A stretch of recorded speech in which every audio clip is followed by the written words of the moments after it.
Well, what a disappointment, as Andrew said, for Bernard Tilanus having to pull out of the race. You saw the car on fire there. You saw the marshals dash across to it. You saw Bernard Tilanus say, no, it's not on fire. Don't make a mess of my car unless you really have to. But now there's a change, and up goes number 10. That is Braam Smith there. Well, what a race that is developing into. Here is John Moni going to overtake again. Is John Moni going to get the inside line as they come into Crowthorne? It certainly looks like it. Round the outside goes Braam Smith in the Pretoria brick. Ralt there, the RT4. John Moni still relegated there to third place, and Trevor van Rooyen, of course, still pulling away from this field. There he goes. Here is the battle now. Second, third and fourth places, with Tony Martin moving up. Tony Martin, of course, who drove earlier on in the Group 1 race in one of the Sierras, which didn't make a very auspicious debut. And just look at John Moni sliding that car around Clubhouse Corner there. That is Braam Smith. Then it's John Moni. Then we've got Tony Martin and Wayne Taylor now moving back down into fifth place. Brian Ferris moving up into sixth. Then we've got Matt Kaiser and Ivano Mavero also in the first 8 places there. But the fastest lap still set up by John Moni, 1 minute 18.6. That was earlier in the race. The top speed now has been held by car number 8, Brian Ferris, who was recorded at 258.13 kilometers an hour. But look at Tony Martin now, tucking himself into the slipstream of John Moni as they come down the straight, pulling down onto the outside and now going to the inside. Changing his mind, and he gets that inside line. A twitch of the car as it goes into Crowthorne there, relegating John Moni down. But Moni isn't having anything of it. He's on the inside, and around to the outside again goes Tony Martin as they go down through Barbecue up to the Uxkay Sweep now, and it is Tony Martin moving up in this race. There goes Braam Smith. Car number 20 there, giving a little puff of smoke, was Klaus Groger in the Southern Sun March 832. One of the slower runners, and now this is where the really skillful driving starts, because the slower traffic is all around the track, and John Moni now has got to get past Groger to catch up on Braam Smith. In fact, it's Tony Martin who's got to get past there. You can see Tony Martin, and he comes through now as they go up the hill towards Uxkay on the inside. Groger pulls over to allow him through, and Tony Martin goes through. So there is number 4. That was the leader, Trevor van Rooyen. Then there's number 10, Braam Smith, up now into second place. John Moni, car number 7 there, is in fourth place. He's chasing Tony Martin. That's Tony Martin right in front of him now. And Tony Martin pulling across the track. Klaus Groger trying to get a bit of a tow down the straight from John Moni. But now here comes Martin, and he's chasing hard on the heels of that red car, number 10, which is Braam Smith, as they go through Crowthorne. Trevor van Rooyen still leading this race. Braam Smith, Tony Martin, John Moni, then Wayne Taylor, then Brian Ferris, then Matt Kaiser, and then Ivano Mavero. That is the race as it is. They have completed 11 laps. They are on their 12th lap now, and it's still wide open. They have got 6 laps to go in this 18-lap race, so there's still a lot of excitement there. John Moni certainly isn't giving up at all as he chases Tony Martin through Ford Corner. Interesting to see how Braam Smith suddenly got a new lease on life and went storming past Moni and pulled away into a fairly comfortable second position. I don't think he's making any impression on the leader, Trevor van Rooyen, but nevertheless it looks as though, barring incidents or mechanical failure, the first 2 positions are sealed. John Moni, having set the fastest lap earlier on, seems to be flagging a little bit. I don't know if he's getting tired or if his tyres are losing their grip to a certain extent. But a little bit out of touch with Martin now. Tony Martin, of course, is now a seasoned world-class endurance driver after his races with the Kreepy Krauly March in America, and obviously warms up as time goes by.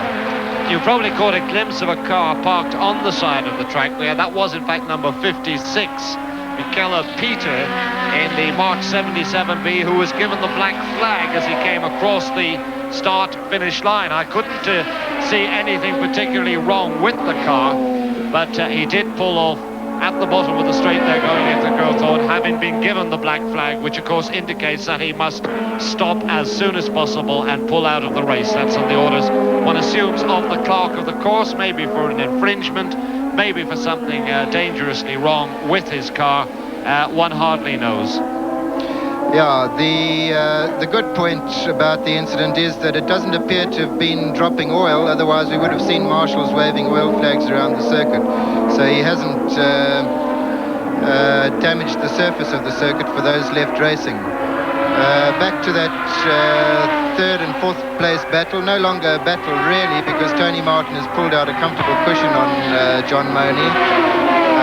Coming up in fifth position now is Wayne Taylor in the rack right Lant, also out of touch, and his next objective will be to lap Klaus Grogor in the yellow March. But the race does seem to be developing up the front between Trevor van Rooyen and Braam Smith. At the end of the 13th lap, the distance between them was 3.2 seconds.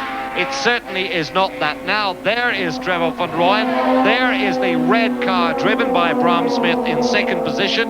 Braam Smith certainly pulling up and now challenging for the lead in this race with 13 laps gone. They're on their 14th. A little bit of slow traffic there, slowing Braam Smith down considerably and allowing Trevor van Rooyen a distinct advantage there as they go into the S's. But Braam Smith was certainly making up there, and the distance was down to 1.3 seconds. 1.3 seconds at the end of lap 13 between this man, Braam Smith, and this man now, car number 4, the yellow car, and that is the Maurer MM82 driven by Trevor van Rooyen, the race leader. There is the distance between these two men as they come up to complete their 14th lap.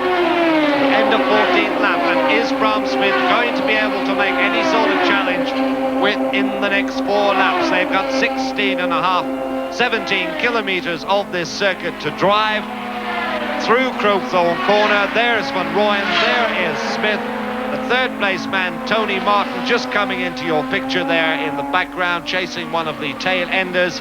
But as they go through the Uxgay sweep, there's a flag waving viciously from one of the marshals. It looked like the blue flag to indicate that someone is trying to overtake you.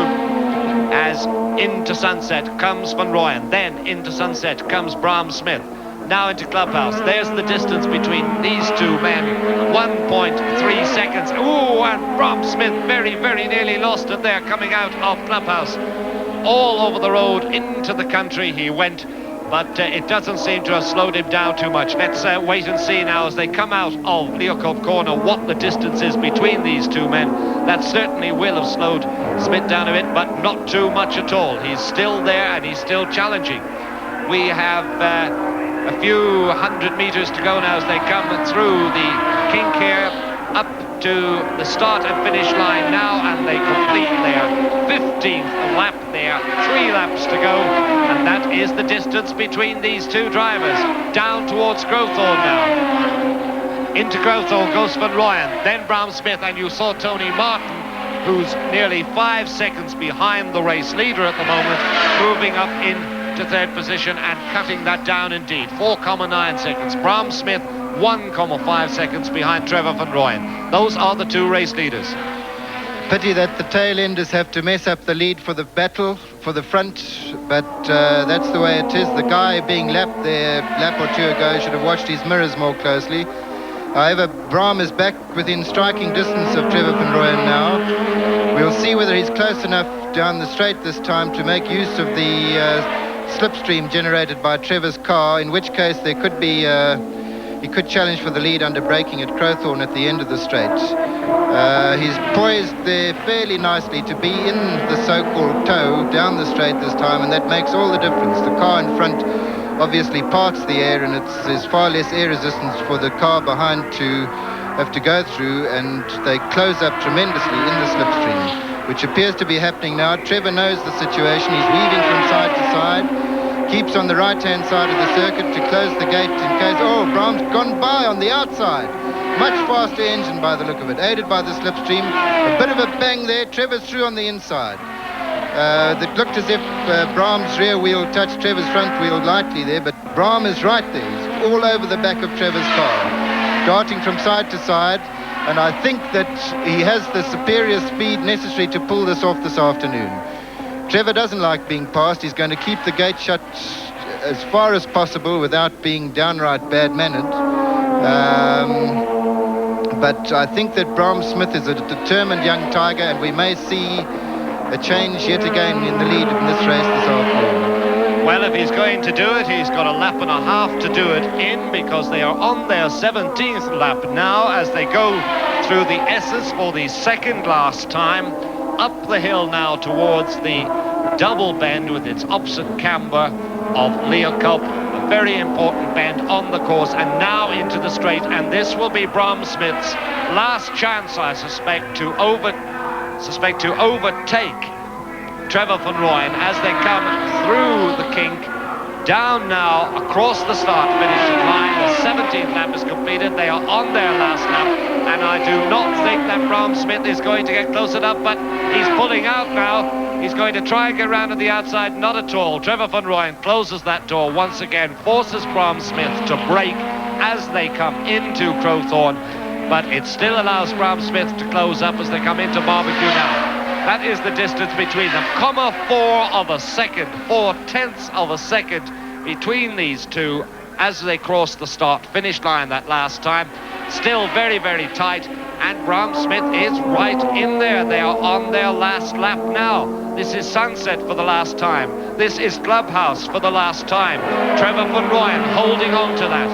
Way back in the picture, some 4.5 seconds behind the leader, we've got Tony Martin. He's followed by Brian Ferris, and then Wayne Taylor, John Moni and Matt Kaiser. Up the hill now to Leeuwkop, the last time in the race. Through Leeuwkop, the man with the checkered flag, the official, is out on the line, waiting for the cars to come down, and Braam Smith is right on the tail. Is he going to get it as they come through the kink? Is there going to be a change in the position? I don't think so. It looks very, very much like Trevor van Rooyen. Braam Smith is doing everything he can to get through, and that was side by side. There was nothing but a wheel in that as they crossed the line. I do hope we can see that again in slow motion.